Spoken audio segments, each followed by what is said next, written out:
My name is Eitan Chatayat and welcome to I'm That podcast, where I get to talk to some pretty incredible people. Some are friends and colleagues, some are clients, and some are people I haven't even met yet. On I'm That, we'll hear from them about who they are, what they do and why, stuff they love or hate, mistakes they've made, victories they've had. They're all known for something, but by the time we're through, the hope is they'll have revealed some things we didn't know about them. Our talk may be deep, profound, funny, who knows really. One thing for sure, it'll be interesting and honest. So if you're up for that, thank you for joining me on I'm That, and here we go.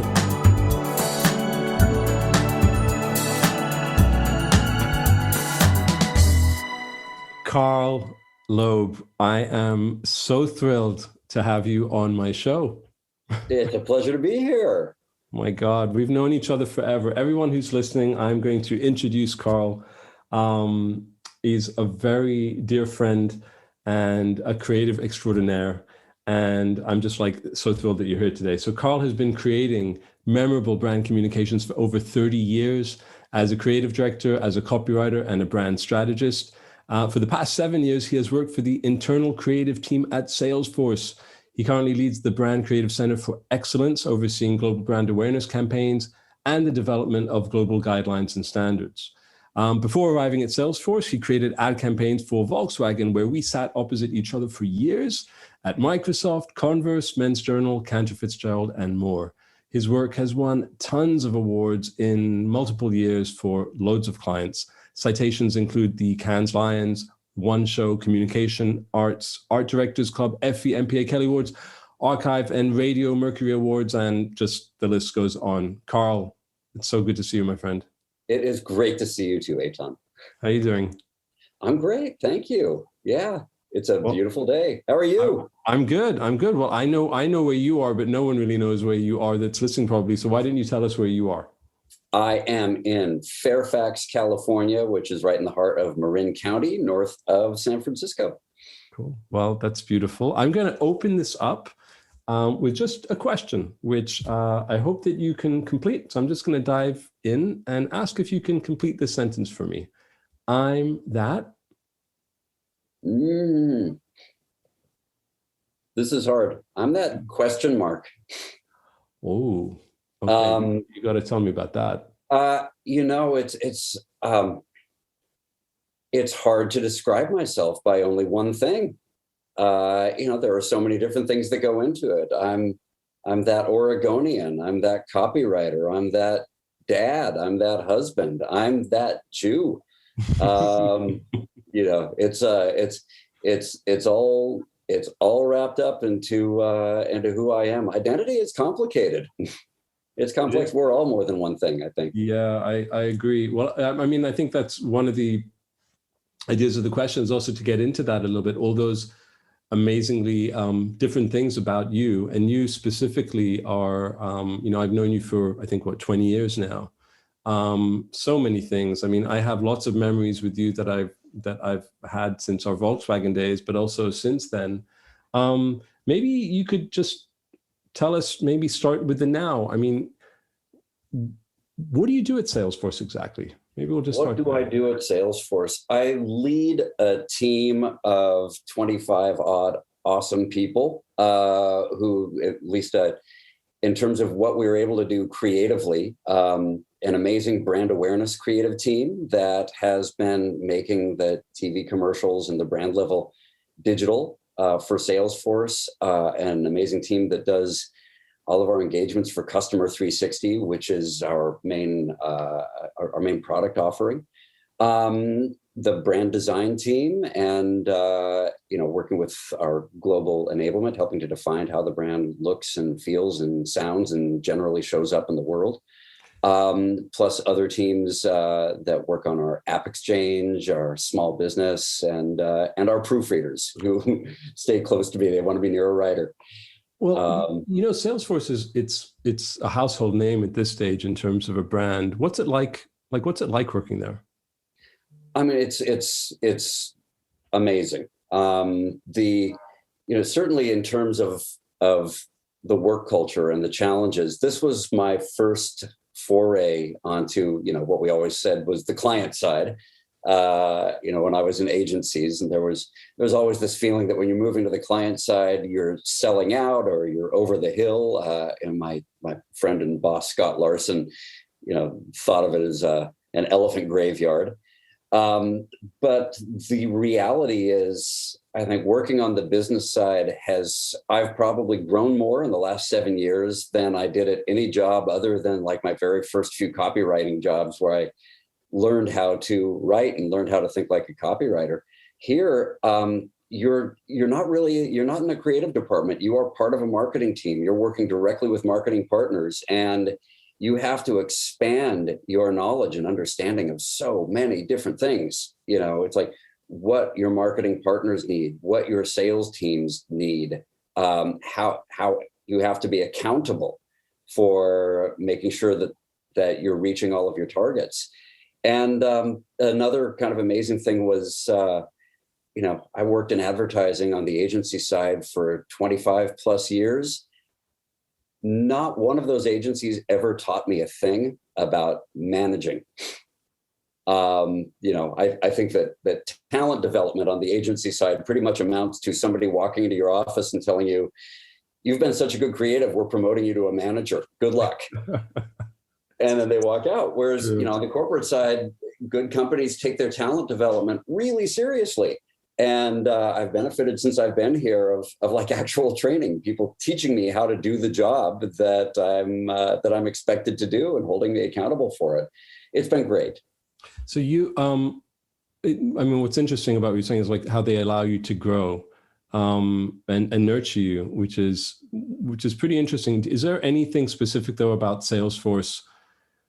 Like what do you, beyond that, what do you like so much about the company? Because I know you've told me before that you really like it, and you really love this job. So what else is it about it, that this place that's so special? The growth is such a huge part. That's how I define success these days. It's like back when I was, actively competing, every single brief was an opportunity to win an award. I measured success by how many statues I was picking up, or how many mentions I got, which, helped drive me, but it's extrinsic, it's like, that is ultimately placing your definition of success in somebody else's hands, or, the hands of a bunch of judges, the hands of whoever's sitting in the focus group room. I define my own success now just much more by growth. It's like, am I better today than I was yesterday? Am I learning something today that I didn't know yesterday? So being able to have the chance to move in and learn as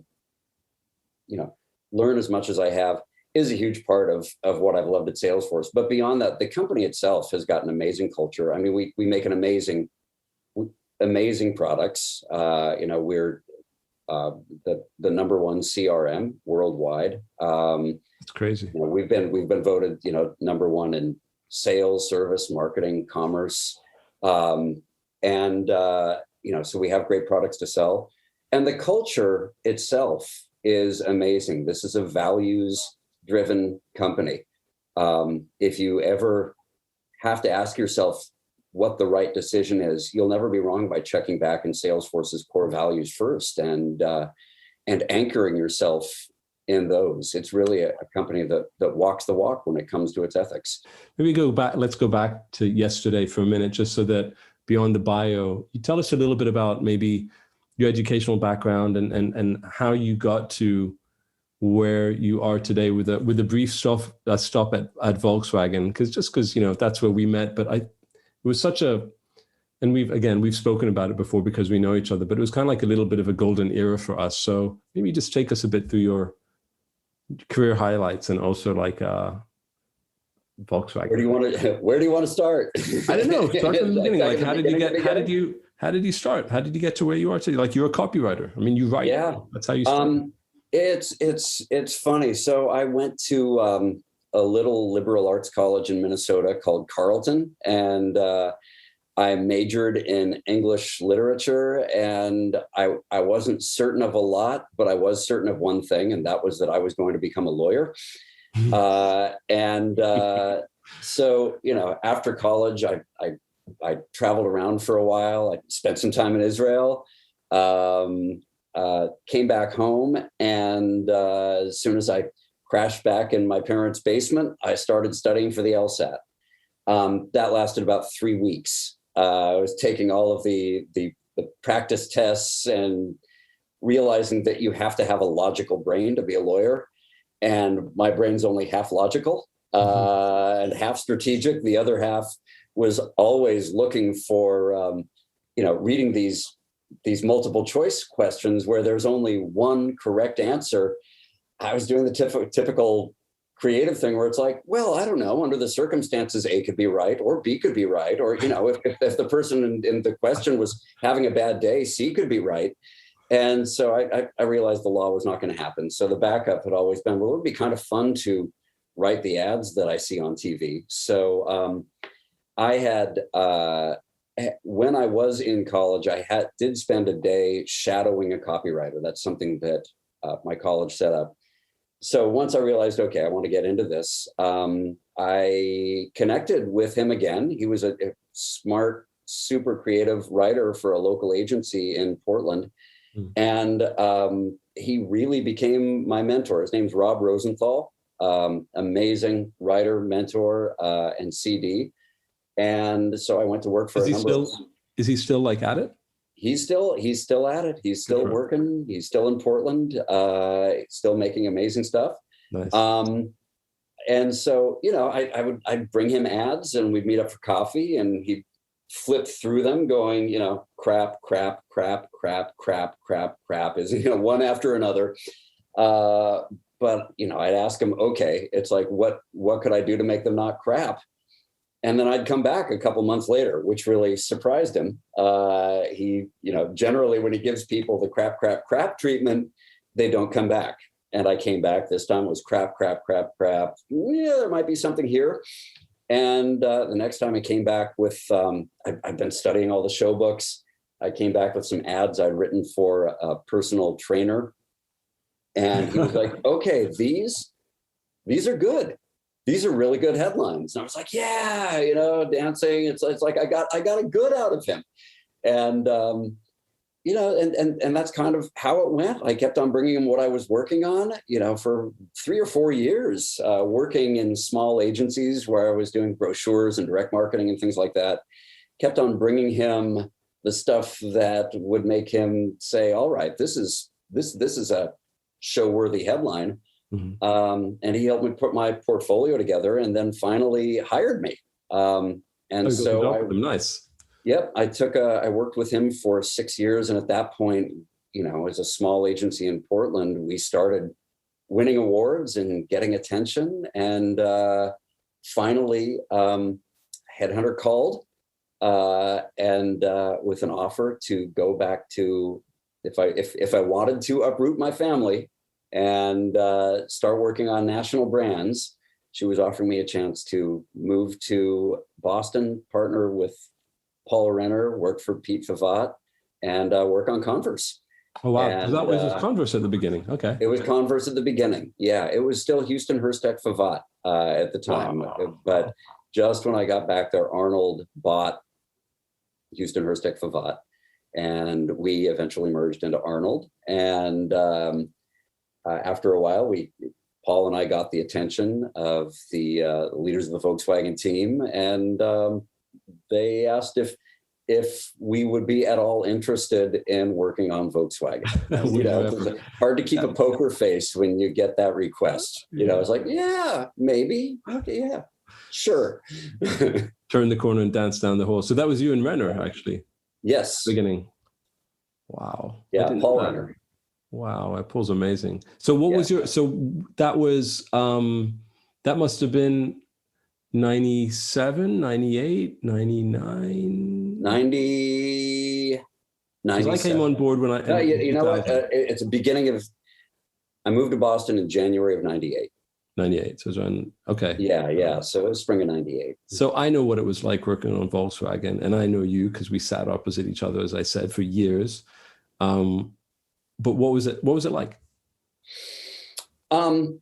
It was first off scary, because you are surrounded by some of the most wildly, incredibly creative people. That team was amazing. You were always feeling the pressure to, Oh my God, yeah.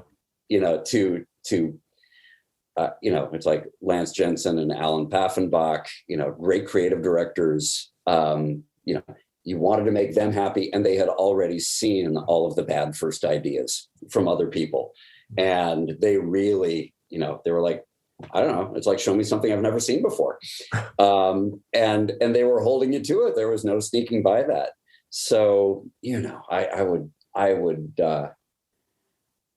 I honestly tried to do great work just through brute force. It's like I was going to sit down, I would lock myself in my room, and I would pound away at the keyboard for hours, just like pulling all the garbage out, working by sheer volume, and then hoping somewhere at the end of the day was a couple of neurons in my brain had fired together in a way that seemed surprising. It was kind of, it was very intimidating. It was very intimidating. I mean, you mentioned them, but like Shane Hutton, Weesey, Dana Shadowhite. I mean, some of these people. All of them. Don Shelford. Yeah. It's Will Uronis. It just a real powerhouse. And then, at the time as we started doing the digital work, and Tim Brunell and his team on digital, it's interesting. It's hard to paint for people what it was like in the early days of digital advertising. But, at the time, there were all of these, it's like if a company knew how to animate a flaming logo, that company would be bought by a holding company. And what was interesting also, I remember when I, after 4 years, I was, on Volkswagen. When I left, and, we had the book, you had the portfolio, and I created an integrated portfolio. And it was part direct, part print, part radio, part web. People didn't know what that was. They didn't know how to handle what they were just used to. Like, well, just there's TV and there's radio, and then there's kind of like there's print, and then but the way that they managed the group was everyone. This is what I remember. Everyone was able to work on something, and that was their approach. Yeah, it was amazing. I mean, I remember the pressure, but I also remember you said pound. I remember you had and I'm sure you still do, your taste in music is something that stays with me to this day. First of all, you would blast your music, that you would blast your music. And I learned so much about music from you, because I had come from Israel, but you had you just had like this incredibly diverse musical taste. Are you able to listen nowadays because not as much as I used to, and I'll tell you, that was another part. The music was another part of the pressure of being on Volkswagen. Sure. Before I got there, they had launched a Beatles campaign. I mean, even going back to the very first Jetta ads, they were licensing indie music, and they were uncovering artists that were nowhere near the mainstream, and never really, never dreamed that their work was going to be in commercials. It's like, and Lance listened to this stuff because he was curious. Shane did, Will did. It's like everybody, they were really into the music scene.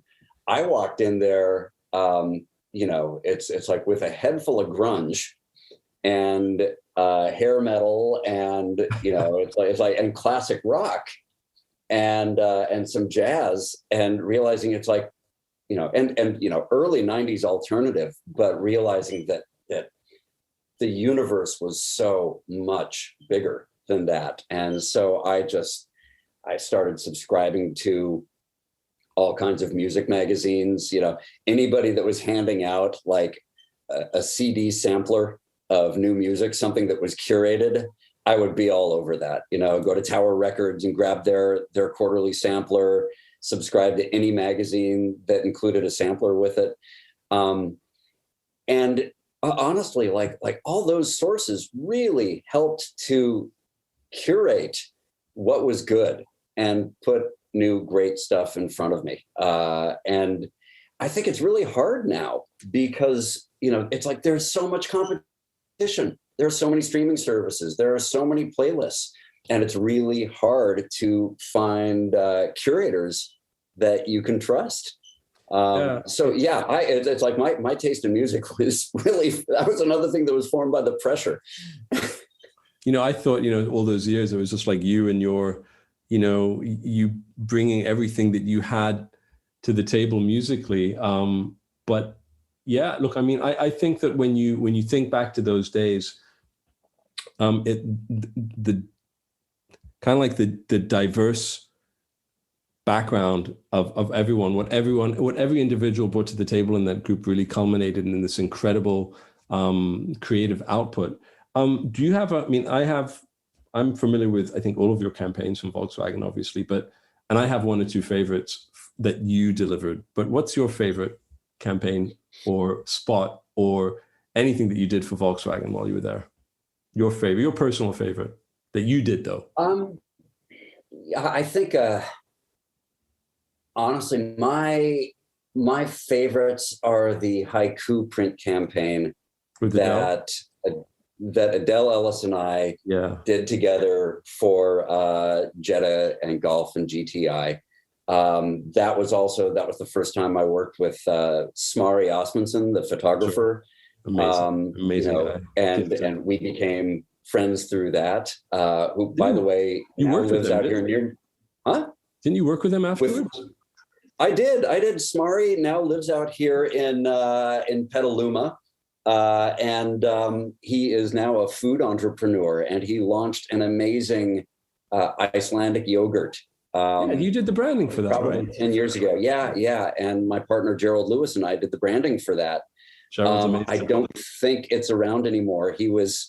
Smári was a real purist with this yogurt. It was the highest quality organic Icelandic yogurt you could get, but because the quality was so high, it was hard to compete on price. You really had to have people who needed a premium product, and the yogurt business was more cutthroat than that.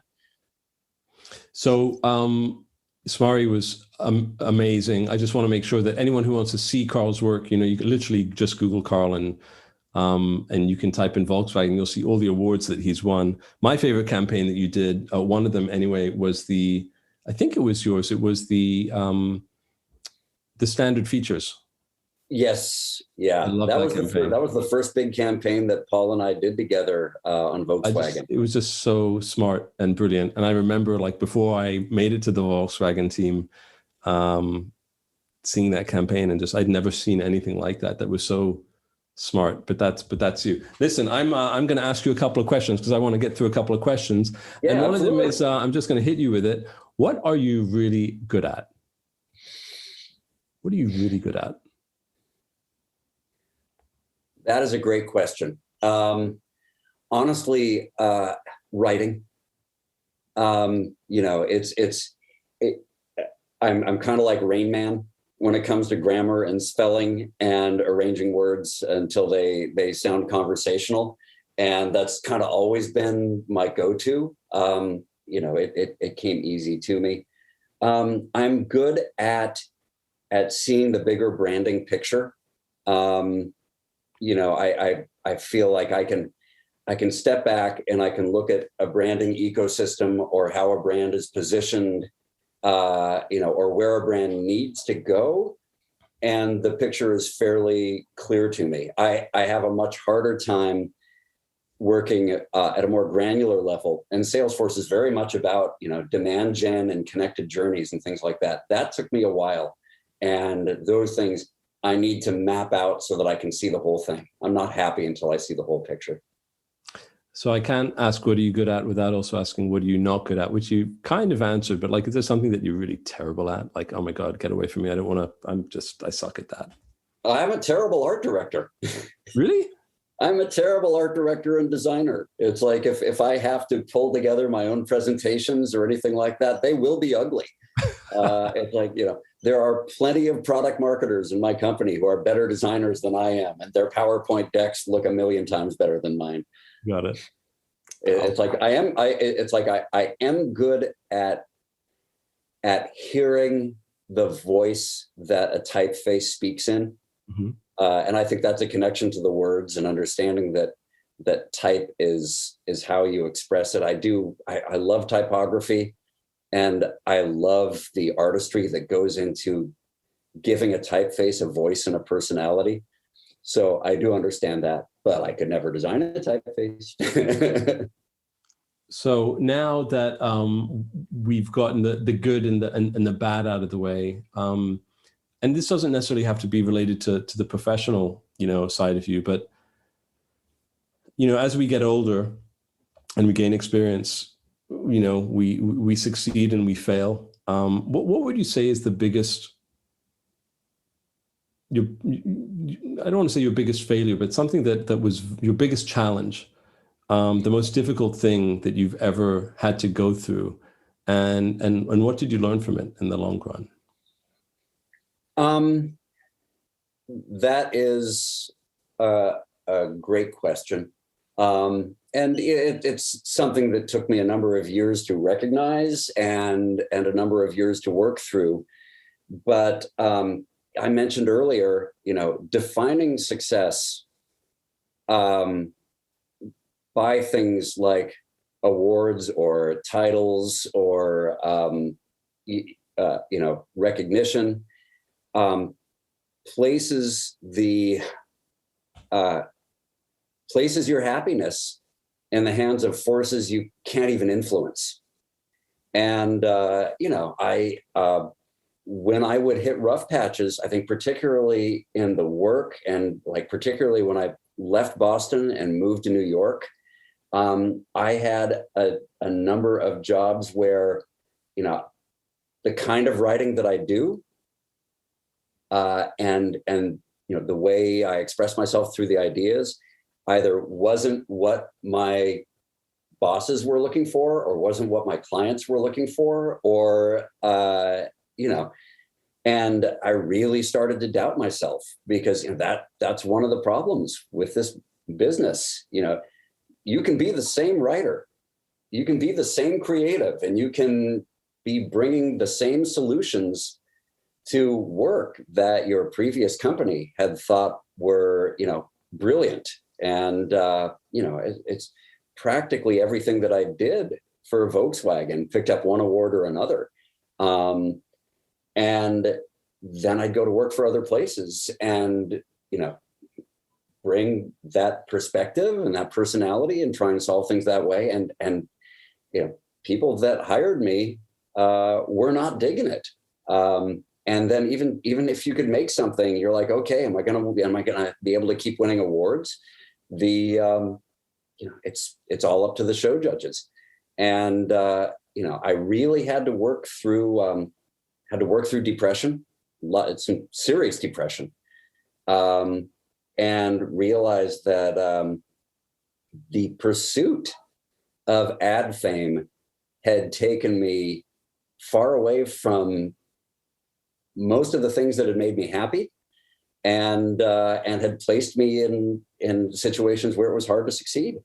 So I think that was the real challenging thing, recognizing that that dream of succeeding at the highest levels in advertising does not bring happiness. If anything, it brought me just a ton of stress and misery. And so, I remember I had to fly out to California from New York, and my father was very ill at the time, and he had been put on a life flight from Portland down to Palo Alto for surgery. And I was out there for a week, and my dad had surgery and was in a coma, not well. I was together with my mom. I was together with my family. I was back on the West Coast. I was surrounded by nature. And I realized that even with my father in the hospital, I was happier than I had been in months. Just being with family and being on the West Coast and being able to look at, San Francisco Bay or going to the Marin Headlands. So I came back kind of determined to start looking for work outside of New York, and either back in Boston or out on the West Coast. And my employer at the time and I agreed to part ways. And within a few months, I got an offer to move out to California and work on Microsoft, and I jumped at it. Even then, there were a lot of ups and downs to that job. I will tell everybody that make sure as you nurture your career and you're thinking about your next moves, make sure you're going where you're wanted, and be really, really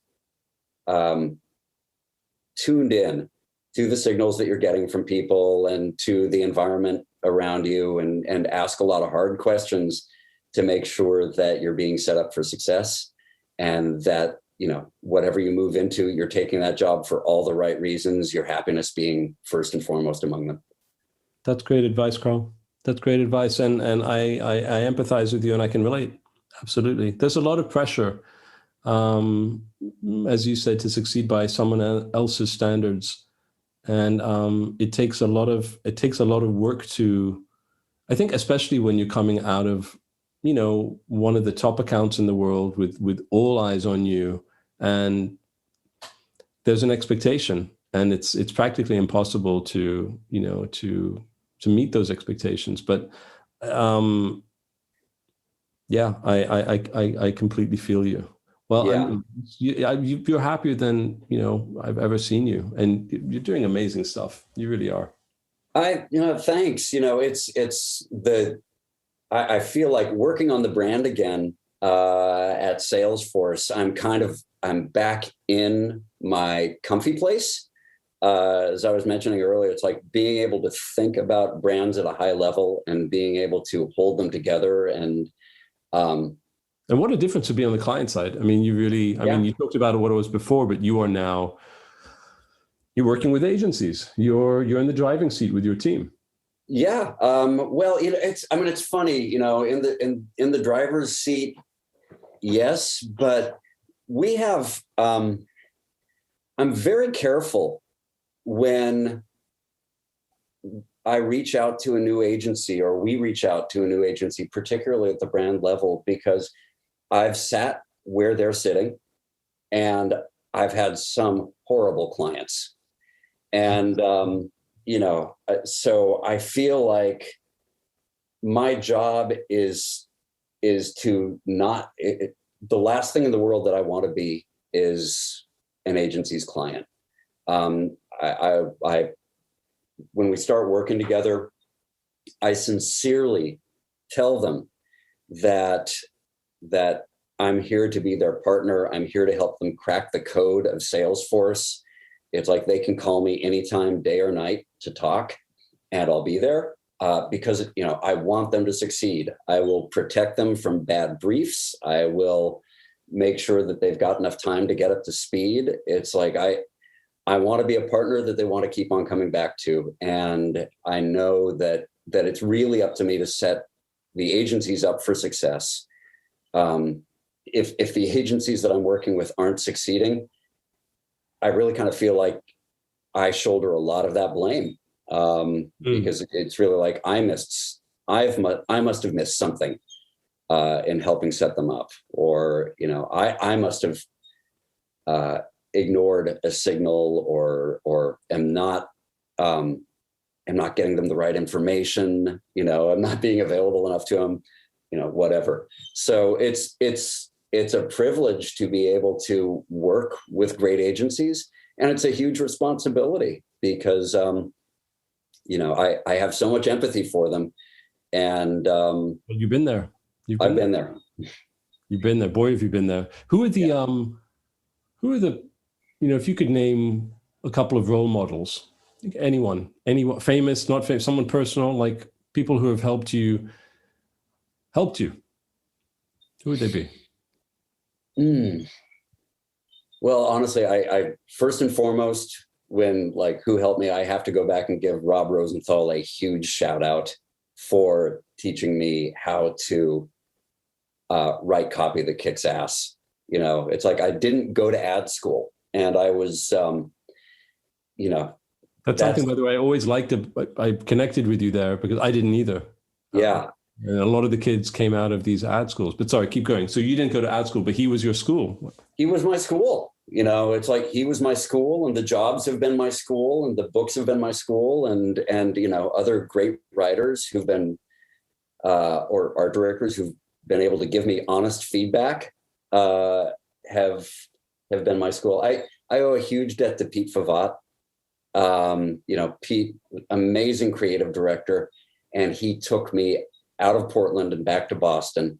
And I have always loved Pete's enthusiasm and creative vision. When you showed Pete an idea that he liked, you practically had to peel him off the ceiling. He was so excited. He's a very happy, positive guy. I mean, I'm still in touch with him. He's a happy guy. Yeah. He is good. And just continues to drive great creative work. It's like into his gray-haired years, which we're all knocking on. But his ability to operate at that level, as a chief creative officer, executive creative director, for as long as I've known him, is how do you manage to do that job for that long without getting completely fried and jaded? Yeah, exactly. Like, I don't sense any of that. I have to get him on this show. I don't sense anything about him. It's just such a buoyant. He's buoyant. I mean, that's what he comes across as anyway. Yeah, absolutely. So, Rob and Pete. Anyone else? Oh, I mean, it's like there are so many. Everybody that I worked with on Volkswagen helped to push me forward. I got to give a special shout out to my partner of many years, Gerald Lewis, who I first met at BBH New York, and then we both moved out here to work together on Microsoft, and then we opened our agency Grand together and operated that for 4 years. And we worked together there. That was, you guys were amazing. What an amazing team. Yeah, it was great. I mean, Gerald is still just one of the absolute best art directors and designers in the business. 100%. Yeah, and just truly phenomenal. And he just always inspired me to make things great. I love it. Well, listen, I'm cognizant of time, so I'm just going to ask one final question, which is, I know you're very happy where you are. You're succeeding. You're just going from strength to strength. What's coming up next for you? Even in terms of, I know that you're loving where you live as well. What do you look forward to at this stage when you're in your life, when you're my